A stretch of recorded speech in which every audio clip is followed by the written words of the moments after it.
నమస్తే, welcome to our channel. నేను సిరి. BRS నేత మల్లారెడ్డి గారి అంటే అక్రమ ఆస్తులను అయితే రేవంత్ రెడ్డి గారు అయితే కొరడా చూపించడం జరిగింది, కూల్చివేయడం కూడా జరుగుతుంది. అయితే ఈ అంశాన్ని మనకి ఇంకా క్లుప్తంగా వివరించడానికి మనతో పాటు ఉన్నారు ప్రముఖ సీనియర్ జర్నలిస్ట్ ఉప్పాల లక్ష్మణ్ గారు. నమస్కారం సార్. నమస్తే అమ్మ.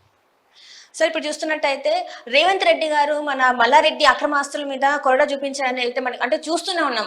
అక్రమాస్తుల్ని కూలగొట్టడం అయితే జరుగుతుంది. సో ఇదే అంశాన్ని అంటే కేటీఆర్ ని కూడా కలిసినట్టు మనకైతే వార్తలు వస్తున్నాయి. అక్కడ ఏంటంటే మల్కాజ్గిరి నుంచి వెళ్ళి పోటీ చేయలేము, మీరు పార్టీ నుంచి ఇంకెవరిని నిలిచిపెట్టినా కూడా మేము గెలిపిస్తాం, కానీ అక్కడ నుంచి అయితే పోటీ చేయలేమని అయితే వార్తలు వస్తున్నాయి. ఇందులో ఎంతవరకు వాస్తవం ఉంది సార్? చూడమ్మా, అసెంబ్లీ ఎన్నికల్లో బీఆర్ఎస్ పార్టీ ఓటమి పాలు కావటం, దాని తర్వాత ఇప్పుడు పార్లమెంట్ ఎన్నికలు రావటం, ఈ పార్లమెంటు ఎన్నికల్లో పోటీ చేయటానికి ఈ మల్లారెడ్డినే కాదు చాలా మంది పార్టీ నాయకులు ముందుకు రావటం లేదు, జరుచుకుంటున్నారు. ఎందుకు అంటే కాంగ్రెస్ పార్టీ అధికారంలో ఉంది, ఇక్కడ కేంద్రంలో మళ్ళీ బీజేపీనే అధికారంలోకి వస్తుందని అందరు నమ్ముతున్నారు. అలాంటి పరిస్థితుల్లో పార్లమెంటుకు రూపాయలు ఖర్చు పెట్టి పోటీ చేసి ఓడిపోయినా ఇబ్బందే, గెలిచినా కూడా ప్రయోజనం ఏమిటి అని రాజకీయ నాయకులు ఆలోచిస్తారు. ఒకవేళ కేంద్రంలో ఇక్కడ కాంగ్రెస్ పార్టీ ఉంది, అక్కడ కూడా కాంగ్రెస్ పార్టీ అధికారంలోకి రాగలిగితే కాంగ్రెస్ పార్టీలోకి జంప్ కావడానికి అవకాశాలు ఎక్కువ ఉండేటివి. ఇప్పుడు చూశారు కదా, చాలా మంది పార్లమెంటు సభ్యులు బీఆర్ఎస్ పార్టీ నుంచి బీజేపీలోకి చేరారు.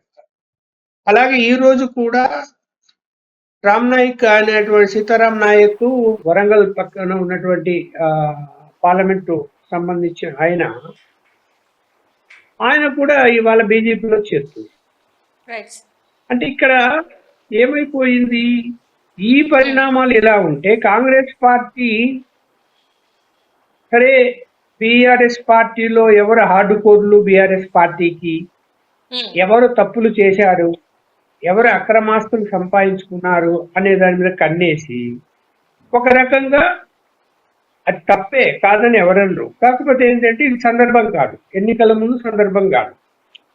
ఎందుకు సందర్భం తీసుకున్నారు, వాళ్ళని అదరగొట్ట బెదరగొట్ట పోటీ లేకుండా చేయాలి అంటే ఓవరాల్ గా అటు బీజేపీ కానీ ఇటు కాంగ్రెస్ కానీ బీఆర్ఎస్ పార్టీని తొక్కి పెట్టాలా అనే ఉద్దేశం మనకు కనిపిస్తుంది. ఇప్పుడు ప్రభుత్వ భూముల్లో రోడ్డు వేశాడు మల్లారెడ్డి గారు, అది తవ్వేశాడు. రోడ్డు వేయడం అక్రమం అని చెప్పి ఆ రోడ్డు తొలగించారు మొన్న. మళ్ళీ ఇప్పుడు ఏమైంది, నిన్న వాళ్ళ అల్లుడు సంబంధించినటువంటి కాలేజీ భవనాలు కూడా ప్రభుత్వ స్థలాల్లో కట్టారు అని చెప్పి వాటిని పూర్తి చేశారు. ఇప్పుడు ఇది ఒక రకంగా మనం ఆలోచిస్తే ఏమైపోతుందంటే, ప్రభుత్వం మా చేతిలో 10 సంవత్సరాల నుంచి ఉంది కదా అని ప్రభుత్వ భూములను స్వాధీనం చేసుకుని అక్రమంగా ఈ బీఆర్ఎస్ పార్టీ నాయకులు చాలా మంది వాటిని అమ్ముకోవడము, చేపట్టడము, ఈ ధరణి పోర్టల్లో ప్రభుత్వ భూముల్ని ప్రైవేట్ భూములుగా చూపించటము, ఇవన్నీ అక్రమాలు జరిగాయి. అక్రమాలు జరిగిన వాళ్ళు భయపడతారు. మొన్నటి వరకు ఏం జరిగింది, మల్కాజ్గిరి నుంచి బీఆర్ఎస్ పార్టీ తరఫున మల్లారెడ్డి లేదా ఆయన కొడుకు లేదా అల్లుడు ఎవరో పోటీ చేస్తారు అనే దాని మీద బాగా ప్రచారం జరిగింది. మల్లారెడ్డి పోటీ చేయొచ్చని కూడా ప్రచారం జరిగితే ఏమైపోయింది, ఎప్పుడైతే దాడి జరిగి అంటే ఈ భవనాలు కూల్చేసి రోడ్డును తొలగించేశారో సహజంగానే ఆయనకు భయం పుట్టుకుంటది కదా. తప్పు చేసిన వాడికి భయం పుట్టుకుంటుంది, తప్పు చేశాడు కాబట్టి ఏమైపోయింది, మళ్ళీ ఎన్నికల్లో పోటీ చేస్తే మరి డబ్బులు వృధా అవుతాయి, గెలవడం కష్టము, కాంగ్రెస్ పార్టీని ఎదుర్కోవడం కష్టము అనేది వచ్చినట్టుంది. అందువలన మా కుటుంబం నుంచి మేమైతే మీరు ఎవరికైనా టికెట్ ఇస్తే వాళ్ళకి సంపూర్ణ మద్దతు ఇస్తాము అని చెప్పి కేటీఆర్ దగ్గర పోయి మొరపెట్టుకున్నట్టు మనకు సమాచారం. అంటే ఇప్పుడు కేవలం అంటే రేవంత్ రెడ్డి గారికి భయపడి ఇలాంటి నిర్ణయం తీసుకున్నారు అనుకోవచ్చు సార్? అంతే కదా, మరి భయమే కదా, అది భయపడే నిర్ణయం తీసుకున్నాడు. ఎందుకంటే ప్రస్తుతం ఎన్నికలు వస్తున్నాయి కాబట్టి భయపడి పోటీ నుంచి తప్పుకున్నారు అని మనం అనుకున్నా కూడా ఎన్నికల తర్వాత మళ్ళా రాజకీయాలు ఎలా మారుతాయో తెలీదు.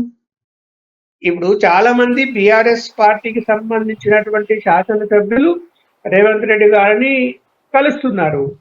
మరి వాళ్ళు అక్కడ ఏం చెప్తున్నారు, ఆయన వాళ్ళకి ఏం సమాధానం చెప్తున్నాడు బయటికి రాకపోయినా కూడా వాళ్ళందరూ మరి బీఆర్ఎస్ పార్టీలో ఉంటారా, కాంగ్రెస్ పార్టీలో చేరతారా అనేది కూడా సమస్య కదా.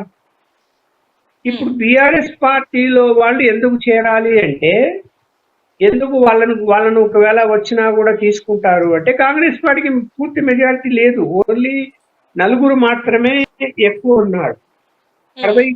64 మంది ఉన్నారు, 60 కాదు మినిమం, నలుగురే ఎక్కువ ఉన్నారు.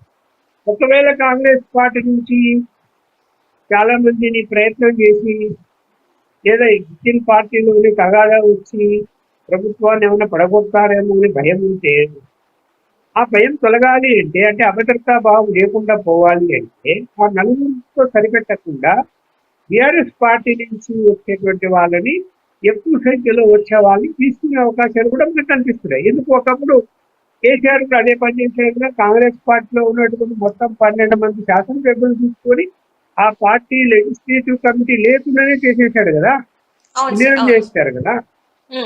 అలాంటి వాతావరణంలో మరి వాళ్ళు చేసింది తప్పు అయినప్పుడు మేము చేసిన తప్పు ఎలా అవుతుంది, మేము కూడా అదే పని చేస్తాము అనే పద్ధతిలో ఇవాళ కాంగ్రెస్ పార్టీ కూడా నిర్ణయించుకొని ఇప్పుడు వాళ్ళకున్నటువంటి సీట్లలో 2/3 మెజారిటీ రావాలి అనేటువంటి అభిప్రాయంతో ఉన్నారేమో, వెయిట్ చేస్తున్నారేమో. ఎందుకంటే పార్లమెంట్ ఎన్నికల ముందు గందరగోళం అయితే గనక దాని ఎఫెక్ట్ ఎన్నికల మీద పడుతుంది కాబట్టి ఏదో చూడు కావాలని చేస్తున్నారు అంటారని, పార్లమెంట్ ఎన్నికలు అయిపోయిన తర్వాత మళ్ళీ రాజకీయ పరిణామాలు ఎలా టర్న్ అవుతాయి అనేది మనం వేచి చూడాలి. అటు ఇటు టర్న్ కావచ్చు, అటు టర్న్ కావచ్చు. వాళ్ళు కూడా ఏం చెప్తున్నారు, బీఆర్ఎస్ పార్టీ వాళ్ళు ఈ ఎన్నికలు అయిపోయి 6 నెలల లోపల తర్వాత ఏ రోజైనా కూడా ప్రభుత్వం కూలిపోతుంది అని చెప్తున్నారు కదా బీఆర్ఎస్ పార్టీ వాళ్ళు. అందువల్ల ఏంటంటే ఇద్దరు గేమ్ ఆడతారు, కాంగ్రెస్ వాళ్ళు ఆడతారు, బీఆర్ఎస్ పార్టీ వాళ్ళు ఆడతారు. మధ్యలో బీజేపీకి 8 సీట్లే ఉన్నాయి కాబట్టి వాళ్ళైతే ఏం చేయలేరు, వాళ్ళు గేమ్ ఆడుతుంటే చూసుకుంటారు వాళ్ళు. అంతకు మించి అలాగే ఎంఐఎం కూడా 7 సీట్లు ఉన్నాయి. ఇప్పుడు ఏదైనా పొరపాటు జరిగి బీఆర్ఎస్ పార్టీ కాంగ్రెస్ పార్టీ వాళ్ళని మళ్ళీ ఇంతకుముందు చేసిన ప్రయోగమే చేసి తీసుకెళ్లగలిగితే ఎంఐఎం ఖచ్చితంగా బీఆర్ఎస్ పార్టీకే సపోర్ట్ చేస్తుంది. అందువలన కాంగ్రెస్ పార్టీ సరే రేవంత్ రెడ్డి గారు ఆవేశంతో మా జోలికి ఎవడొస్తాడు, మా జోలికి వస్తే వాళ్ళు తాట వలుస్తాము అని చెప్పి నిన్న చాలా బెదిరిస్తూ మాట్లాడారు ఆయన. అసలు ఒక ముఖ్యమంత్రిగా అలాంటి మాటలు మాట్లాడాడు. మానవ బాంబులుగా తయారవుతారు అన్నాడు. అంటే చాలా సీరియస్ వార్నింగ్ ఇచ్చాడు.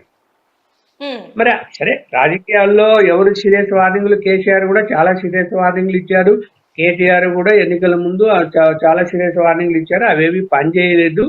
జనాలగిన వ్యతిరేకిస్తే వ్యతిరేక ఓటేస్తారనేది అందరికీ తెలుసు, వేశారు, ఓడిపోయారు, కాంగ్రెస్ పార్టీ అధికారంలోకి వచ్చింది. మళ్ళీ రాజకీయంగా ఏం జరుగుతుంది, ఎవరేం చేస్తారు అనేది ఎవరు ఏమీ చెప్పలేము. ఎన్నికలు అయిపోయిన తర్వాత ఎలాంటి పరిణామాలైనా చోటు చేసుకోవచ్చు. అయితే ఉన్న వాళ్ళని భయపెట్టడం ఎలా, వాళ్ళని మన వైపు తిప్పుకోవడం ఎలా అని కదా ఆలోచిస్తుంది కాంగ్రెస్ పార్టీ. బీఆర్ఎస్ పార్టీ కూడా అదే ఆలోచిస్తుంది, కానీ వాళ్ళకి పవర్ లో వాళ్ళు లేరు కాబట్టి వాళ్ళు సక్సెస్ కావడం కష్టం. పవర్ లో ఉన్న వాళ్ళు సక్సెస్ అయ్యే అవకాశాలు ఎక్కువ ఉంటాయి. అయితే కాంగ్రెస్ పార్టీలోనే ఇంటర్నల్ తగాదా వచ్చి వాళ్ళకు వాళ్ళు కుర్చీ లాగేస్తే గనక అది వేరే అంశం, చెప్పలేము మనం. ఎందుకు అంటే చాలా మంది సీనియర్లు ఉన్నారు, చాలా మంది మంత్రి పదవులు రాలేదని అసంతృప్తితో ఉన్నారు. అలాగే ఇప్పుడు పార్లమెంటు 17 మంది అభ్యర్థుల నిర్ణయంలో కూడా అసంతృప్తి వ్యక్తం చేస్తున్నట్టు వార్తలు వస్తున్నాయి. కొన్ని చోట్ల అభ్యర్థులను సరైన వాళ్ళు లేదని, అలాగే ఒకే సామాజిక వర్గానికి చెందిన వాళ్ళని ఎక్కువగా ప్రపోజ్ చేశారు ముఖ్యమంత్రి గారని ఆయన మీద కూడా ఆరోపణలు వస్తున్నాయి. మరి ఇంకా ప్రకటించలేదు సీట్లు, ఎవరు పేర్లు ప్రకటించిన తర్వాత ఆ అసంతృప్తి ఏందో తెలుస్తుంది బయట. Right sir, right. Thank you so much sir.